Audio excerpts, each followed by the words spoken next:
एक 8 साल का बच्चा जिसका नाम सुरेश है, वो रोजमर्रा की तरह जब अपने स्कूल से घर पहुंचता है तो दरवाजे पर खड़े होकर उसकी माँ उसका इंतजार कर रही होती है। लेकिन बात है 8 फरवरी 1998 की, उसकी माँ उस दिन इंतजार नहीं कर रही थी। वो दरवाजा खोलने की कोशिश कर रहा है, दरवाजा अंदर से बंद था। बार बार आवाज लगा रहा था कि अम्मा दरवाजा खोलो। कई बार आवाज लगाने के बाद आखिरकार दरवाजा तो खुलता है, लेकिन उसकी माँ दरवाजा नहीं खोलती, बल्कि एक आदमी है वो दरवाजा खोलता है। उस आदमी ने उसकी माँ के अंडरगारमेंट्स पहने हुए थे, ऊपर ब्रा नीचे पैंटी पहनी हुई थी। वो भी व्यक्ति बिल्कुल नंगा था और उसकी माँ बेड पर पड़ी हुई है, दोनों हाथ बंधे हुए हैं, पैर बंधे हुए हैं, उसके तन पर भी एक भी कपड़ा नहीं था।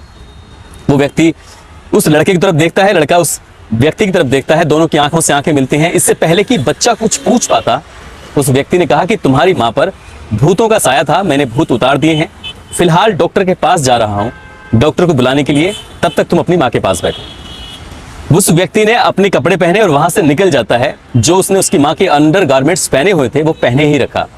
उसके बाद वो व्यक्ति दिखाई नहीं देता। उस दुनिया में उसकी माँ नहीं बची थी, वो मर चुकी थी, उसके साथ रेप हुआ था, बलात्कार हुआ था। ये कहानी आज उसी व्यक्ति की है जिस व्यक्ति का नाम होता है उमेश रेड्डी। उमेश रेड्डी ने एक दो नहीं, इसी तरह से लगभग 18 महिलाओं के कत्ल किए थे और जिस महिला का वो कत्ल करता था उसके अंडरगारमेंट्स पहनकर निकल जाया करता था। वाकई ये कहानी झकझोरने वाली है, परेशान करने वाली है। लेकिन इससे भी बड़ी परेशानी की बात यह है कि निचली अदालत से लेकर सुप्रीम कोर्ट तक इस व्यक्ति को फांसी की सजा होती है, लेकिन 2022 भी बीतने को है, आज तक भी उस व्यक्ति को फांसी के फंदे पर नहीं चढ़ाया गया है। यही हमारे देश के कानून की विडंबना है, इससे आगे क्या कहें। आदाब, नमस्कार, सत श्री अकाल, मैं उस्मान सैफी। आज की जो सच्ची घटना मैं आपको सुनाने जा रहा हूं, सच्ची घटना है कर्नाटक प्रदेश का एक जिला है चित्रदुर्ग। दरअसल बात कर रहा हूं 1969 की। इसी चित्रदुर्ग जिले में एक लड़का पैदा होता है जिसके पिता उसका नाम रखते हैं उमेश रेड्डी। उसे प्यार से राजुलू भी कहते थे और वेंकटेश भी बोलते थे। उसको पढ़ने में सामान्य था। जैसे जैसे वक्त आगे बढ़ता है, वक्त आगे बढ़ने के बाद जब वो लगभग 23-24 साल के आसपास का था, तब वो CRPF में कांस्टेबल के पद के लिए चुन लिया जाता है और पहली ही पोस्टिंग होती है उसकी जम्मू कश्मीर में। जम्मू कश्मीर में कमांडेंट ऑफ जो हाउस होता है, उस हाउस पर उसकी ड्यूटी लग जाती है और इस कमांडेंट ऑफिसर जो होता है उसकी एक बहुत ही खूबसूरत सी बेटी होती है। कमांडेंट अपनी बीवी के साथ कहीं बाहर गया हुआ था और घर में बेटी अकेली थी। कई दिनों से ये उमेश रेड्डी ड्यूटी कर रहा था। ड्यूटी करते करते इसकी नज़र उस लड़की पर पहुंचती है जो कमांडेंट ऑफिसर की बेटी होती है, बेइंतहा खूबसूरत। तभी वो अपने हाथों में जो शस्त्र होते हैं, हथियार होते हैं, जो देश की रक्षा के लिए इसको मिले थे, उस हथियार के बल पर उस लड़की को वो घर के अंदर लेके जाता है।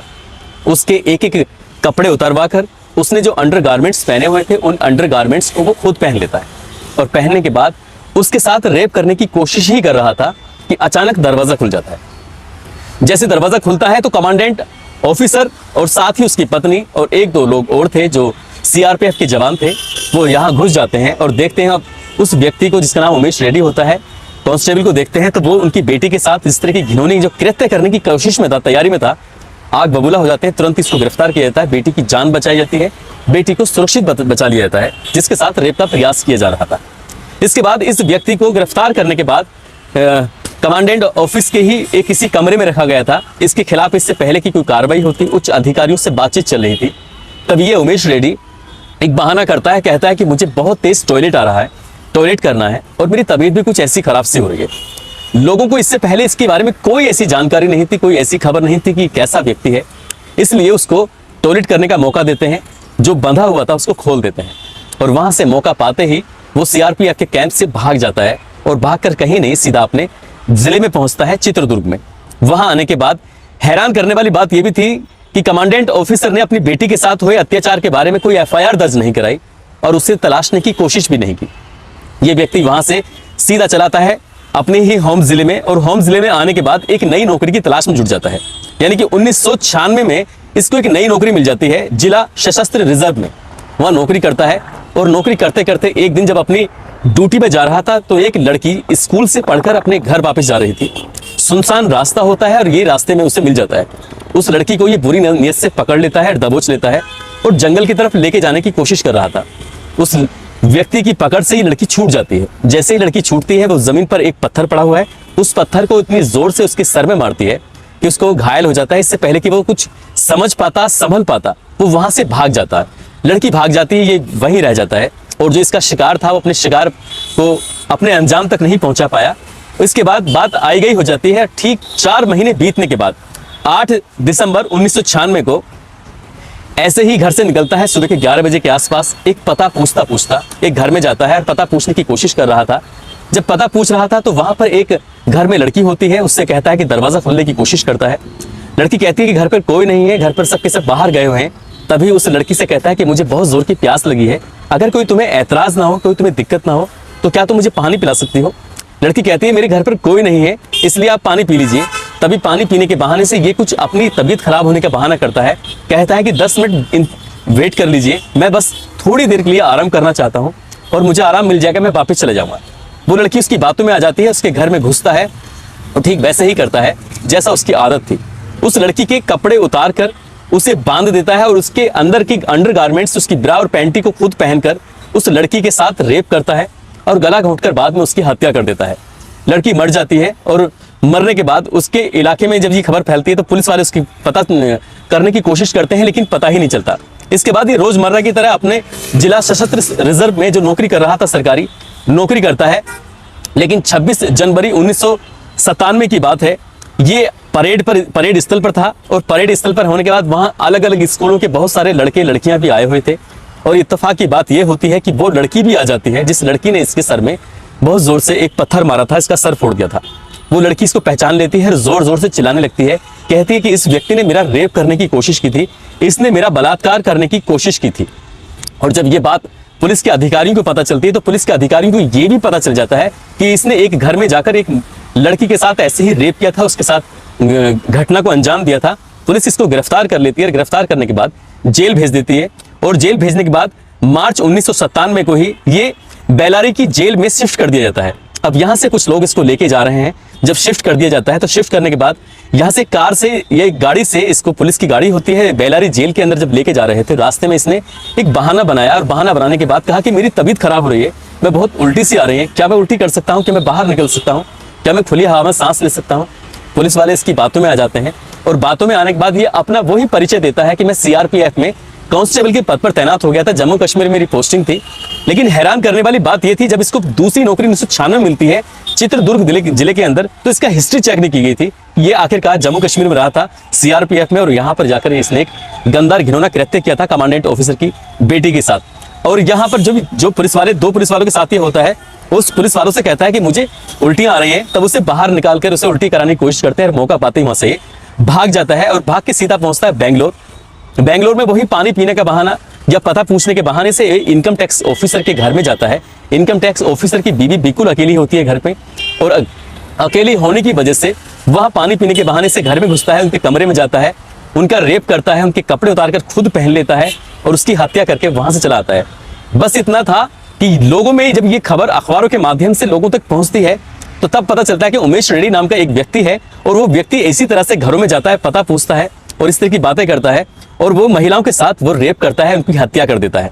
तब ये खबर उस इलाके में बड़ी आग की तरह फैल जाती है, पूरे कर्नाटक में हड़कंप मच जाता है। लोगों के और महिलाओं के दिमाग में उसकी चेहरा, उसका शक्ल जो फोटोग्राफ्स के माध्यम से अखबारों में छप रहा था, वैसी ही शक्ल के फिर कुछ लोग जब सड़कों पे दिखाई देते थे तो महिलाएं या घर में कोई आता था तो फोन कर दिया करती थी पुलिस को और पुलिस के पास इतनी घंटियां बजती थी कि पुलिस समझ नहीं पा रही है कि आखिरकार किस व्यक्ति को पकड़ा है, किसको नहीं पकड़ा है। जब पुलिस उस व्यक्ति को पकड़ती थी पता चलता था कि वो व्यक्ति असली नहीं है बल्कि नकली है और ये ऐसे ही एक के बाद एक अपराध को अंजाम दे रहा था। इनकम टैक्स अधिकारी की पत्नी की हत्या करने के बाद 7 जुलाई 1997 को एक बार फिर से ये गिरफ्तार हो जाता है और इसको 2 सिपाही गिरफ्तार कर लेते हैं। गिरफ्तार करने के बाद इसके घर से एक पोटली मिलती है और उस पोटली में इतना सारा सामान था जिसमें क्या लड़कियों की अंडरगारमेंट्स वगैरह थे। अब इससे पूछा जाता है कि तुम्हारे पास ये अंडरगारमेंट्स वगैरह कहाँ से आए, क्या है, तो कहता है कि मैं इनका कारोबार करता हूँ, मैं बेचता हूँ। फिर पुलिस वालों ने इससे पूछा कि तुम्हारा नाम क्या है, तो इसने अपना नाम बताया, रमेश। पुलिस वाले कुछ समझ पाते हैं, रमेश वहां से मौका पाते ही भाग जाता है। वो रमेश नहीं होता बल्कि उमेश रेड्डी होता है। उन पुलिस वालों के बारे में जब उच्च अधिकारियों को पता चलता है तो उन्हें नौकरी से हमेशा के लिए बर्खास्त कर दिया जाता है, क्योंकि उसने अब तक एक नहीं 8-9 लड़कियों के साथ रेप किया, उनकी हत्या की और उनको मार दिया हमेशा के लिए। फिर ये अपने अंजाम को देने के लिए निकल जाता है और ऐसे ही एक वक्त आता है 1998 में 28 फरवरी ये थी श्री सुबैया की हत्या करता है, जिस कहानी मैंने सबसे पहले सुनाई थी, सुरेश की मां की हत्या करता है। और सन 2002 तक ऐसे ही ये लगातार जहां मौका मिलता था वो अलग अलग शहरों में, कभी अहमदाबाद में, कभी बड़ौदा में, कभी बेंगलुरु में, कभी कर्नाटक के अलग अलग शहरों में जाता है, महिलाओं की हत्या करता था, उनके साथ रेप करता था। और कई बार ऐसे भी सुनने को मिलता है कि इसने मरी हुई औरतों की, यानी कि लाश के साथ भी उसने ऐसे ही हरकत की। एक दिन 17 मई 2002 को बेंगलुरु के पास एक यशवंतपुर रेलवे स्टेशन पड़ता है। उस रेलवे स्टेशन के क्लार्क रूम में ये अपना सामान रखता है और सामान रखने के बाद वहां कहता है कि मैं बस अभी एक नाई की दुकान पे जाता हूं और शेव वगैरह करा के अभी आता हूं। तो एक ऑटो पकड़ता है, ऑटो में बैठता है, ऑटो में बैठने के बाद सीधा नाई की दुकान पे पहुंचता है। वहां जाने के बाद ये शेव बनवा रहा था, लेकिन ऑटो वाला जब ऑटो के साथ से लेके जा रहा था तो ऑटो वाले ने उस दिन एक इंग्लिश या अखबार पढ़ा था जो उस इलाके की, उस भाषा का अखबार था। उसमें एक बहुत बड़ा फोटोग्राफ्स लगा हुआ था। वो फोटोग्राफ किसी और का नहीं था बल्कि उमेश रेड्डी का था। और वो उमेश रेड्डी वही था जो क्लार्क रूम में अपना सामान रख के आया था, जो कि नाई की दुकान पर शेव बनवा रहा था।